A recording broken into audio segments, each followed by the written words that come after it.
자, 김호중 씨에 대한 이야기를 안 할 수가 없는데요. 김호중의 이제 그 변호인 측에서 그때 이제 뭐 조남관 변호사죠, 그렇죠? 당시 이제 그 기자회견도 아니고 경찰 조사를 받고 난 뒤에 나와가지고 했던 얘기가 뭐였습니까? 김호중이가 사실관계를 전부 다 인정을 했다. 사실관계를 전부 다 얘기를 했다라고 하면서 어떤 종류의 술을 마셨는지 얼마나 마셨는지를 밝혔다라고 분명히 얘기를 했습니다. 그런데 그때 이제 제가 지적했던 게 뭐냐? 제일 중요한 정보가 빠져 있다. 시점이 빠져 있다라고 말씀을 드렸었어요. 왜냐? 애당초 지금 이제 검찰에서 김호중법 이런 것들도 만들어야 된다는 얘기가 나오는 이유가 뭡니까? 술을 마셨다라는 걸 인정했다라 그래가지고 음주가 되는 게 아니잖아요. 문제가 되는 건 뭡니까? 운전하기 전에 술을 마셨는지, 운전하고 난 뒤에 술을 마셨는지 이 시점이 더 중요한 겁니다. 만약에 이제 운전을 하고 난 뒤에 뭐 사고가 났다라고 쳐도 사고가 난 뒤에 그냥 막 미친 듯이 막 편의점으로 뛰어가가지고 막 소주를 갖다 벌컥벌컥 마시면은 당연히 음주 측정을 했었을 때 음주 결과가 나오겠죠. 근데 뭐라고 이제 땡깡을 부릴 수가 있는 거야? 아니다, 나는 이거를 뭐 사고가 나기 전에 운전하기 전에 술을 마셔가지고 그랬던 것이 아니라 운전하고 난 뒤에 술을 마셔가지고 내 지금 몸에 알코올이 있는 것이다. 이렇게 이제 우길 수가 있는 거거든요. 그래서 그거를 이제 원천적으로 차단하겠다고 그런 경우도 처벌하겠다 그래서 김호중법이 지금 만들어지겠다라는 것인데 조남관 변호사가 나와서 했던 얘기 같은 경우는 시점에 대한 얘기를 빼놓고 얘기를 했었던 겁니다. 그런데 이번에 모 언론을 통해 가지고 그 내용이 공개가 됐죠. 그러니까 김호중 씨가 조사를 받을 때 어떤 얘기를 했는지 그게 이제 공개가 됐고 그 부분에 대해 가지고 김호중 씨 측에서도 확인을 해줬습니다. 그래서 뭐라고 이제 확인해 줬는지를 보니까요. 경찰 조사 당시에 음주 양에 대해서는 식당 및 업소에서 소주 10잔 정도를 마신 것으로 진술했다. 이렇게 이제 얘기했습니다. 식당 및 업소라고 하니까 여러분들이 그 타임 테이블은 다 아실 겁니다. 제일 처음에 김호중이가 업소에서 이제 있었죠. 업소에서 있다가 대리기사를 불러가지고 그때까지만 해도 대리기사는 피곤해서 불렀다라고 했는데 대리기사를 불러서 자택으로 가고 그리고 자택에서 또 다른 술자리로 이동하기 위해 가지고 자기 자차를 이용해 가지고 이동했다라는 거 알고 계실 텐데요. 그러니까 이제 식당과 업소에서 술을 마셨다라는 걸 인정했다라는 것은 사고가 난 뒤에 김호중이가 또 맥주를 또 마시는 장면이 공개되지 않았습니까?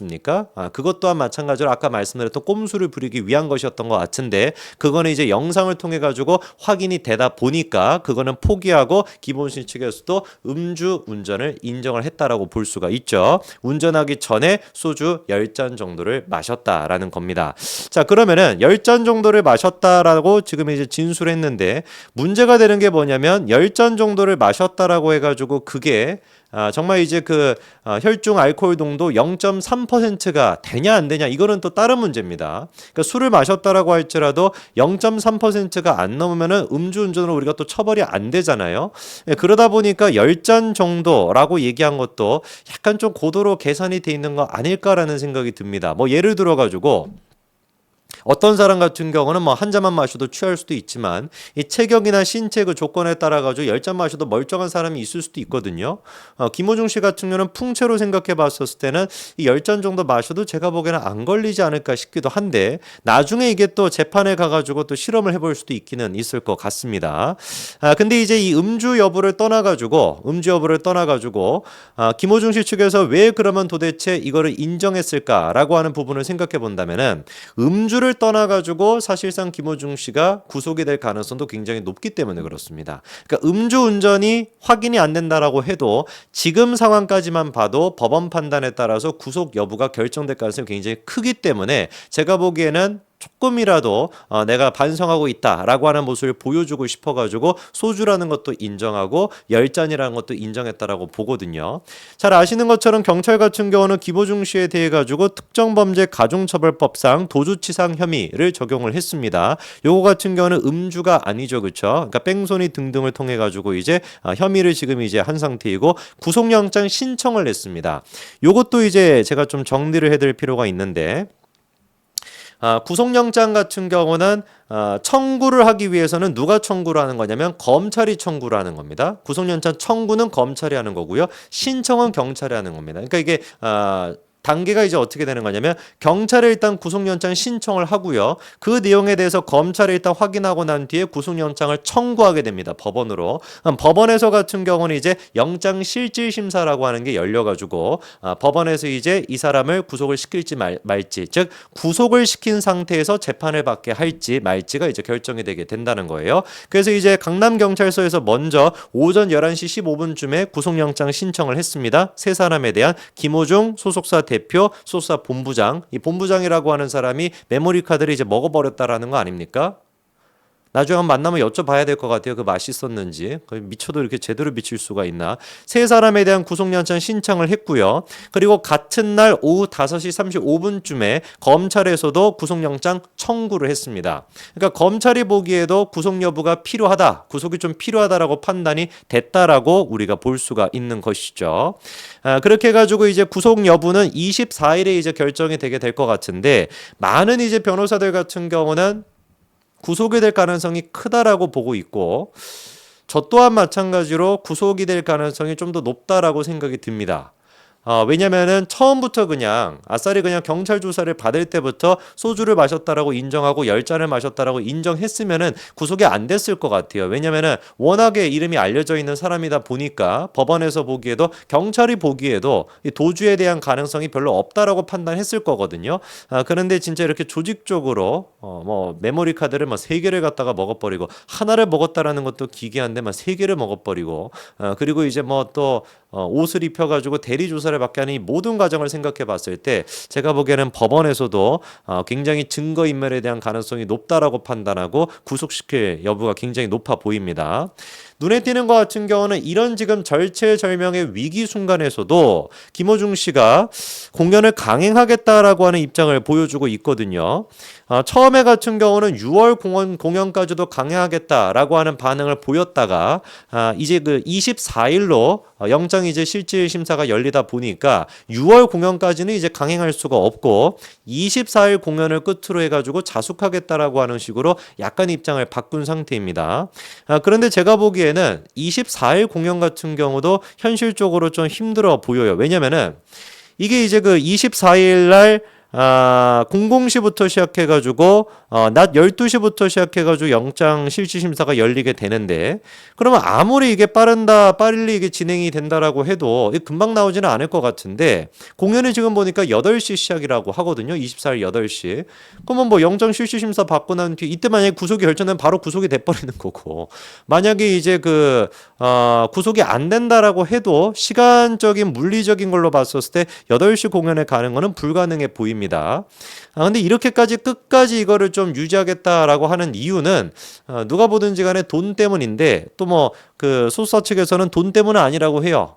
이유가 뭔지를 들어보니까 슈퍼클래식 공연에 김호중 씨가 개런티 없이 출연한다, 그렇기 때문에 돈 때문에 하는 건 아니다라고 하지만, 개런티는 안 받는다라고 해도 문제가 되는 게 이제 뭐겠습니까? 위약금 아니겠습니까? 지금 뭐 들어보니까 공연 티켓을 또 워낙에 막 비싸게 또 팔아먹어가지고 이게 이제 그 만약에 김호중 씨 측에서 일방적으로 취소를 해버리게 된다면 위약금을 싹 다 물어야 되는데, 이게 지금 오케스트라도 가 있고 거기에다가 이제 뭐 관련돼 있는 위탁을 맡긴 그 회사들도 뭐 한두 군데가 아닐 텐데, 그 회사들한테 전부 다 이제 그 또 위약금을 물어줘야 되고, 그리고 티켓값도 환불해 줘야 된다. 진짜 글자 그대로 한 수십억 정도가 나올 수 있거든요. 티켓값보다도 위약금이 더 크니까. 그러다 보니까 아마 제가 보기에는 위약금을 물지 않기 위해 가지고 끝까지 강행하겠다라고 하는 그 모습을 보여준 것 같은데, 물론 이제 한 가지 변수는 있습니다. 김호중 씨 측에서 심사 일정 자체를 연기해 달라라고 얘기할 가능성도 있어요. 우리가 이제 그 조국이나 이재명의 케이스를 봤을 때 허구한 날 이제 그 재판을 미뤄달라고 요구하지 않습니까? 그래서 김호중 씨도 마찬가지로 이 영장 실질 심사를 좀 늦춰달라. 이유가 뭐냐? 공연이 잡혀있기 때문에. 근데 가만히 생각해보면 이재명이 또한 마찬가지로 재판을 미뤄달라. 왜? 선거 유세를 가야 되기 때문에 일입버리지 않았습니까? 그러다 보니까 제가 보기엔 김호중 씨 또한 마찬가지로 재판을 조금 미뤄달라. 이게 그 이유가 뭐니까 내가 콘서트가 잡혀있기 때문에 이렇게 얘기할 가능성이 분명히 있거든요. 그래서 혹시 그렇게 할지는 한번 좀 두고 봐야 되겠습니다만, 정말 그렇게 한다면은 만약에 그 재판부가 보기에 영장 실시 심사를 미뤄달라고 했는데 미뤄줬어. 그랬더니 24일날 가가지고 막 노래를 하고 있다라고 한다면은 글쎄요, 그거에 대해 가지고 어떻게 재판부가 바라볼지 한번 좀 지켜봐야 될 것 같습니다. 그래서 아마 그렇게 된다면은 더 제가 보기에는 재판부가 연기 요청 자체는 기각이 됐네요. 이미 연기 요청을 했었습니까? 야, 이 사람 그 대단한 사람이네. 예. 우리의 그 상상을 뛰어넘는 사람이네요. 연기 요청을 이미 했다고 합니다. 그리고 이제 그것도 기각을 법원이 했네요. 이미 연기 요청을 했고, 제 상상을 뛰어넘는 정말 이재명 같은 사람인데 이러면은 진짜 제가 보기에는 거의 아주 높은 확률로 기각을 구속이 될 것 같습니다. 다른 것도 아니고. 그러니까 그 구속영장 자체가 기각이 된 게 아니고요. 실질 심사를 연기해 달라. 라고 이제 요청을 한 걸 기각한 겁니다. 구속을 기각한 게 아니라 이렇게 되면은 제가 봤을 때는 진짜로 구속이 될 것 같습니다. 법원이 보기 이게 지금 날 놀리나 싶을 거거든요. 우리 지금 실질 심사를 갖다가 연기시켜 놓고 가가지고 지금 공연을 하겠다고. 제가 보기엔 진짜 이것도 최악의 선택이었던 것 같은데 한번 봐야 될 것 같습니다. 24일 날 김호중 씨의 운명이 어떻게 될지 한번 지켜보시죠.